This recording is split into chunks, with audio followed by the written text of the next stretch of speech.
part 1 of how I met a Kikuyu guy. And this in part 1, let's give him the name Modo. Hello everyone, welcome back to my YouTube channel. My name is Visual Benta. If you are new here, make sure you subscribe, like, comment and share. And to the returning subscriber, thank you so much for always standing with me and supporting me in this journey. On 27 September 2025, I joined a friend live on TikTok. Let's call her Jaber.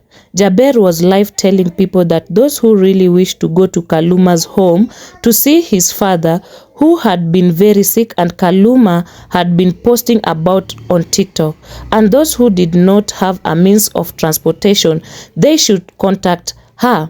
The transport fee for going and coming back was 2,000 shillings. Jaber was organizing car to carry people, but it was not free. Everyone had to pay. I joined her live, and after the live ended, I called her. At that time, I was staying in Ngong. I called her and made a deposit of 1,000 shillings because the next day we were supposed to go as TikTok family at Kaluma's home. Jaber told me, make sure at 7 a.m. you could be at Roy Total petrol station. That night, I did not even sleep because I was very happy. I did not have a means of transportation before, and now Jaber had helped me. I woke up very early, prepared myself, and started my journey at exactly 5 a.m.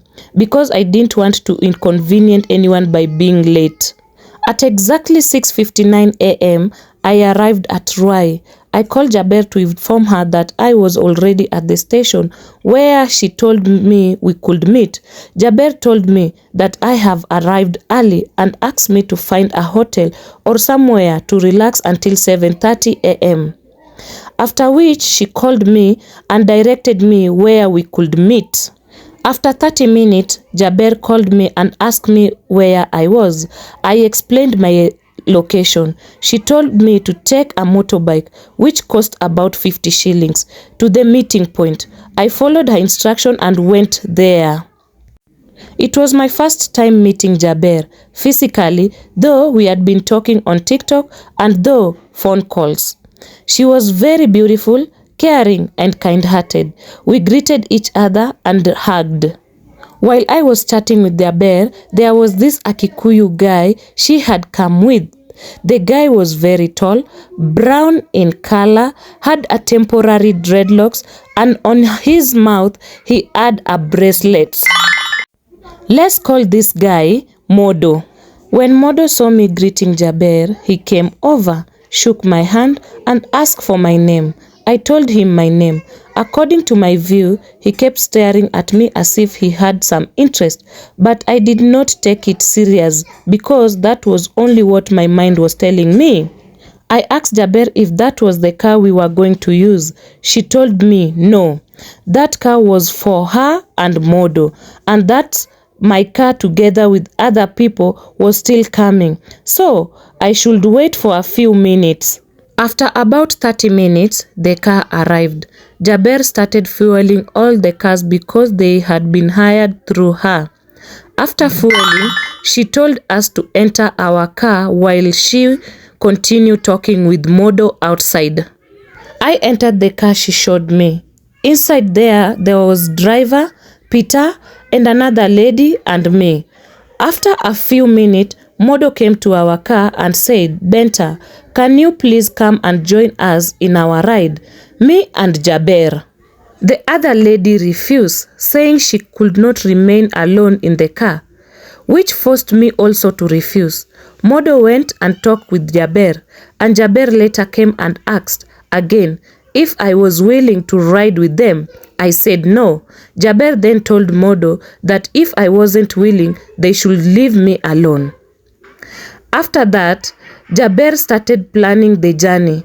She told us that after leaving Total petrol station, our next stop could be Kenol.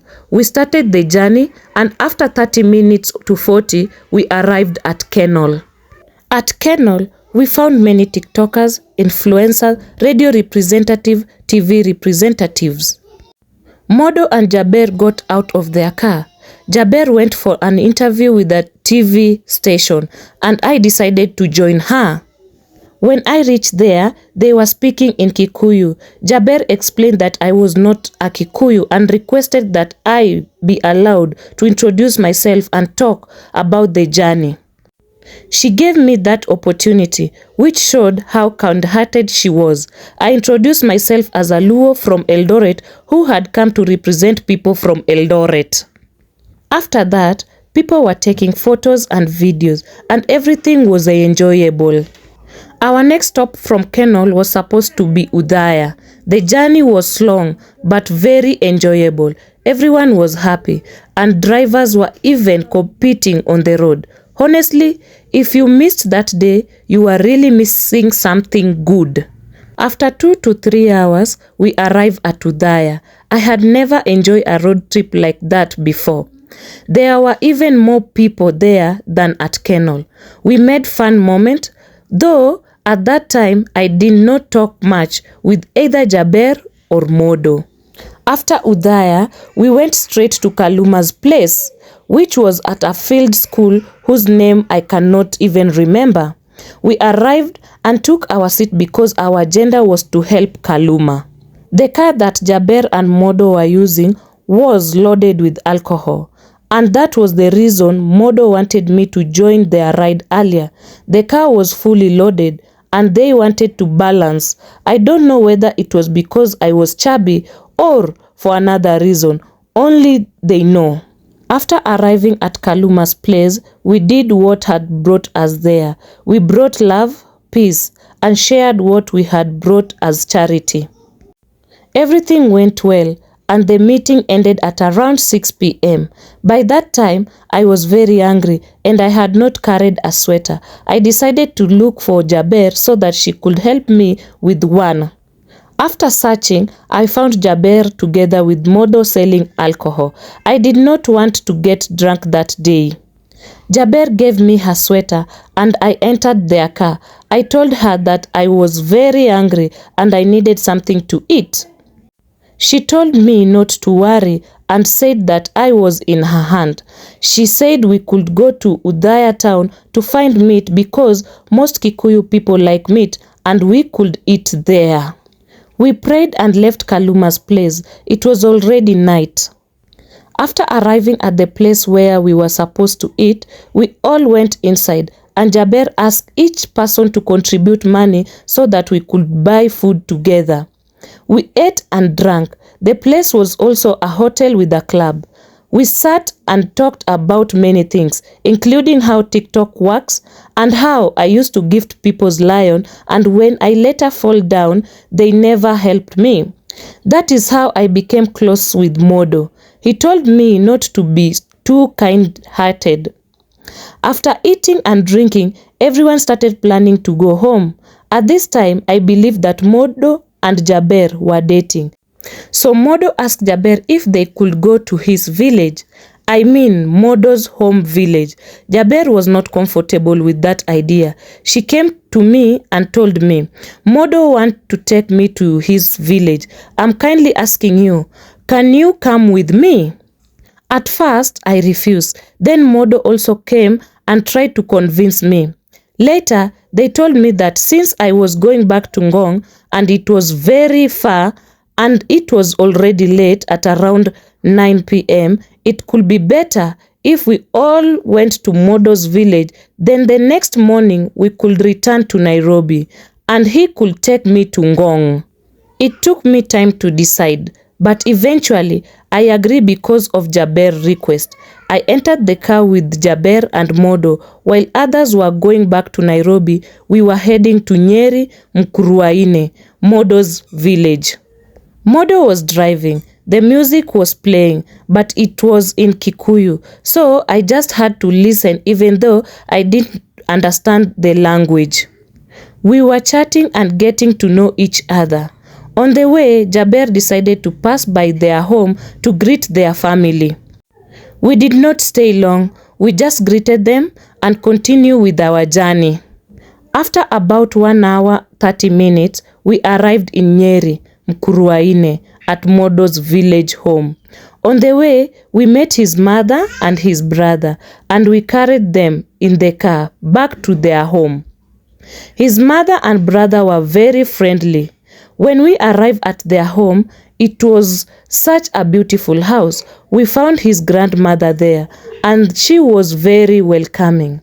Jaber gave Modo's grandmother a handbag as a gift. We were warmly received and entered the house. Honestly, the house was very beautiful. The grandmother, Modo's mother, and his brother were all welcoming. They asked what we wanted to eat.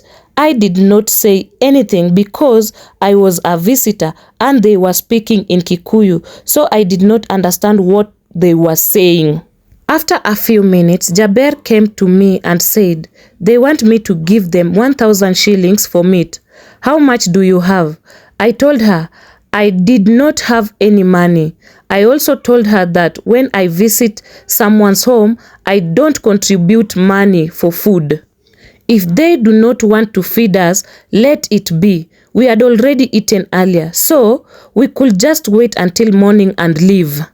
Sincerely speaking, I don't know what happened after that conversation, but later I saw a driver arriving with meat. The grandmother cooked ugali and meat for us. We ate and also drank alcohol, the alcohol that had been in Modo's and Jaber's car. It was becoming very late at night.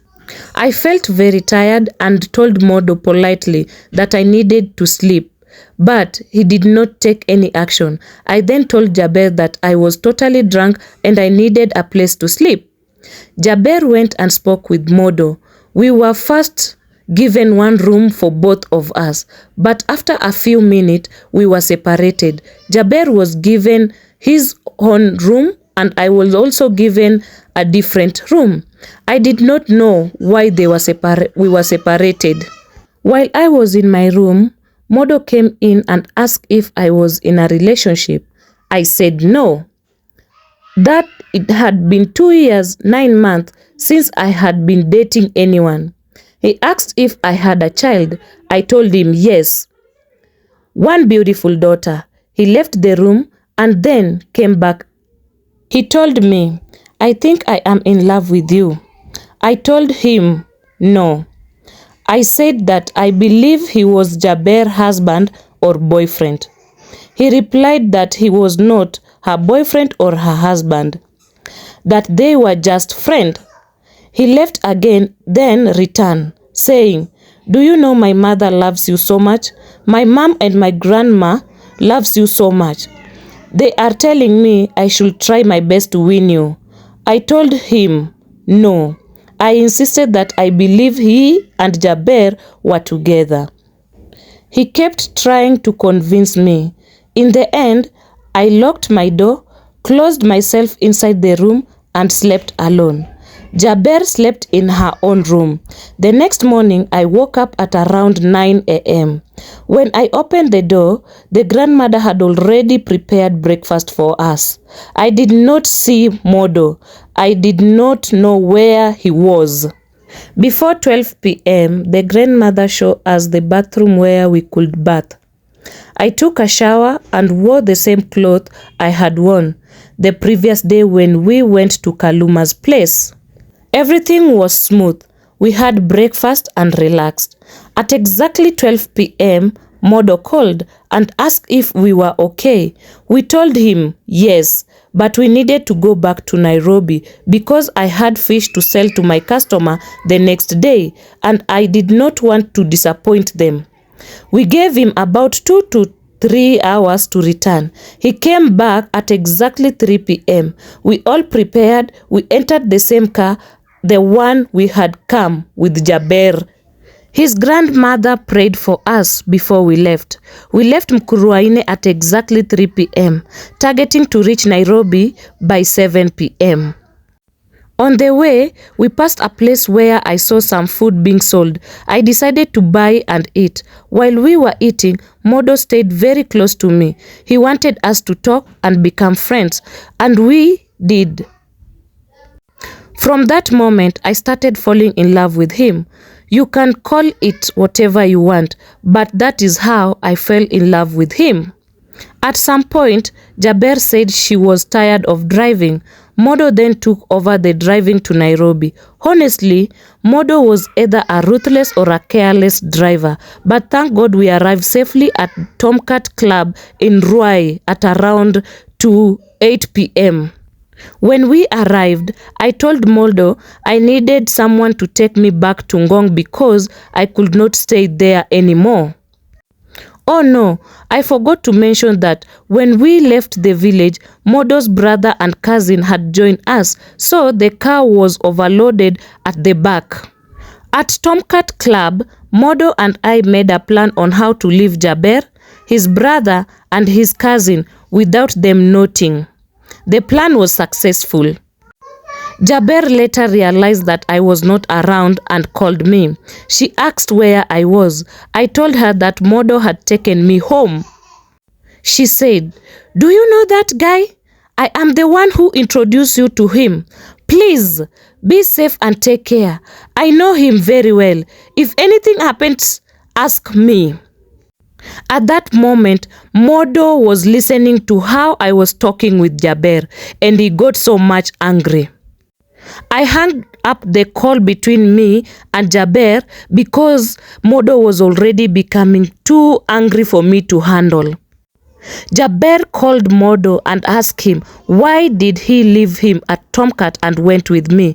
Modo got so much angry and told Jaber, "I tried to tell you that you be my girlfriend. You refuse, but Benta accepted. Now she is my girlfriend. I like her, at the same time I love her."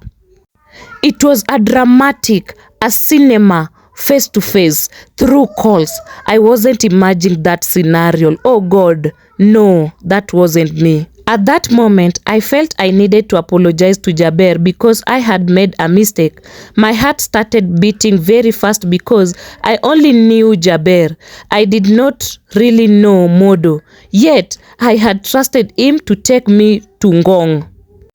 Modo drove me to Ngong. We arrived around midnight. It was very late. I told him, "It's too late. You can sleep over at my place and tomorrow morning you can go back home." That night I asked him, "Are you married?" We talked for a long time. We chatted deeply. And that night things happened. You know what I mean.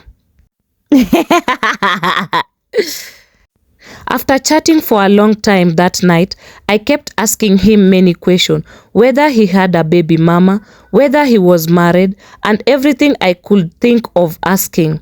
Every question I asked, his answer was always no, no, no. We eventually slept. Early the next morning, I woke up very early and prepared breakfast for him. He ate breakfast and then left. He told me that he was living alone and that he had a house help in his house. I kept wondering how a man could have a house help, yet he was not married. He explained it was normal because his baby mama usually visit the house with their child. I did not see any red flag at that moment, so I kept quiet. I escorted him up to the tarmac road and we said goodbye. After a few days, Jaber called me and asked me, "Did you do anything with Modo?" Since I did not want Jaber to know that I had already fallen in love with him, I denied it.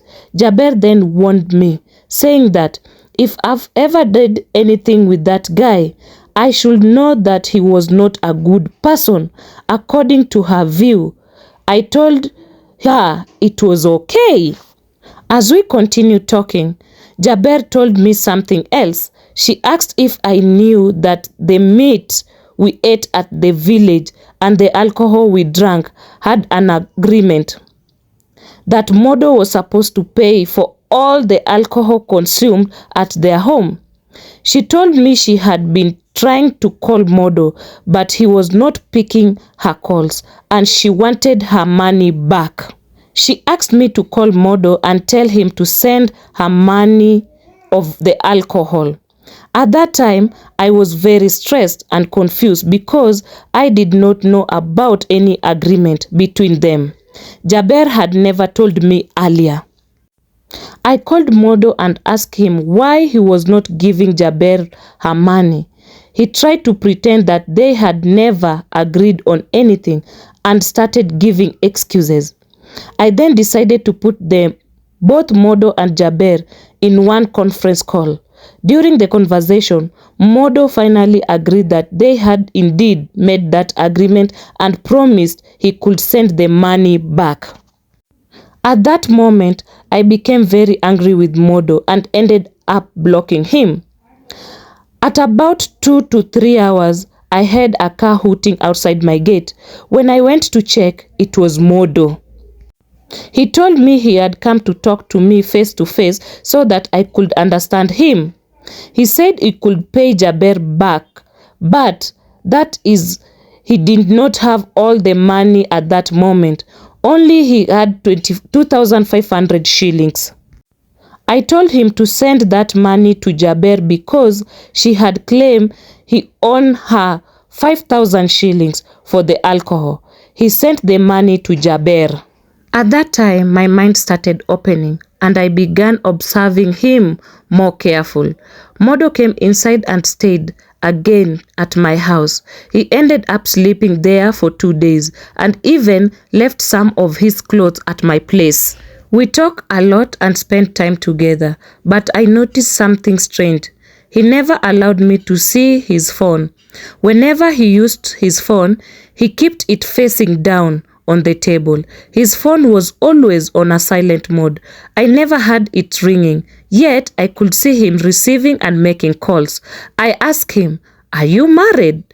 Is that why your phone is always silent? I never see your calls coming in." He replied that it was not like that and claimed that his baby mama was the one disturbing him. At that point, I decided to be honest with Jaber and tell her everything. I called her and explained the whole situation. I asked her to help me investigate whether this man was truly married, especially because of the house help his story. Jaber told me it could be easy and that she could help me. At that time, Modo was still at my place, relaxing and enjoying himself. I asked him, what is he doing for a living? He told me he owned an hardware business and even showed me picture of it. I became close to him and told him that I wish to open a hotel business in Nairobi. I asked if he could help me find a place. He asked where I prefer, and I mentioned areas like Ruai and Makongeni. After a short while, he told me he had called a friend who had a vacant house costing 15,000 shillings, rent and 15,000 deposit. He showed me the photos of the place. I asked how much was needed and he said 30,000 shillings in total. He convinced me to send him the money so he could secure the place. I trust him and sent him the 30,000 shillings. After sending the money, I told him to go and book the house, and later I could go and see it by myself. He left my house to go there.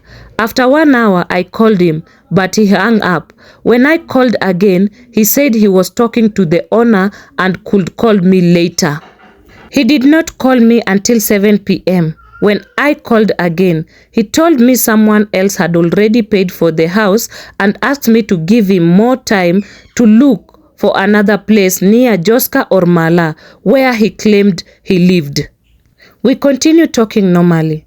After 1 week, he came back and told me he had found a very big place worth 180,000 Kenyan shillings. He said he's planned to divide the space, one section for my hotel business and another section for club and gym. I shared this information with Jaber. She immediately warned me and asked me if I had never been conned before. She reminded me that both she and Modo were Kikuyu and that he could easily con me. I asked her to help me investigate whether the place actually exists. Jaber later met Modo and he showed her the illegal location and the hardware shop. However, when she came back, she told me she doubted the place existed and suspected the hardware belongs to his wife. Jaber said before making conclusion, they needed proof of whether he was married. Jaber went to Joska and showed his picture to another friend. That friend confirmed that Modo was officially married in church. After that, Jaber told me to create time and come to her house so she could prove to me that the man was married because she had been warning me and I had not listened. I agreed. At exactly 4 p.m., I left my house and went to Jaber's place so we could investigate together.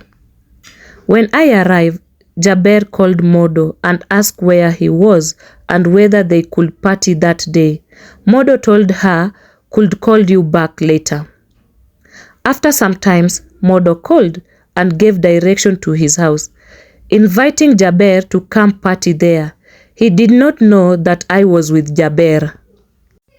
We started our journey to Joska near PCEA church where Modo lived. When we arrived, Jaber told me to hide because she did not want him to see me. She called him and told him she was at the gate. He directed us and said his nanny could come to open the gate. The nanny came and was very happy to meet Jaber because she had seen her on TikTok. She welcomed us into the house. Jaber then told me to hide so that Modo could not see me. And that's how I met with Modo.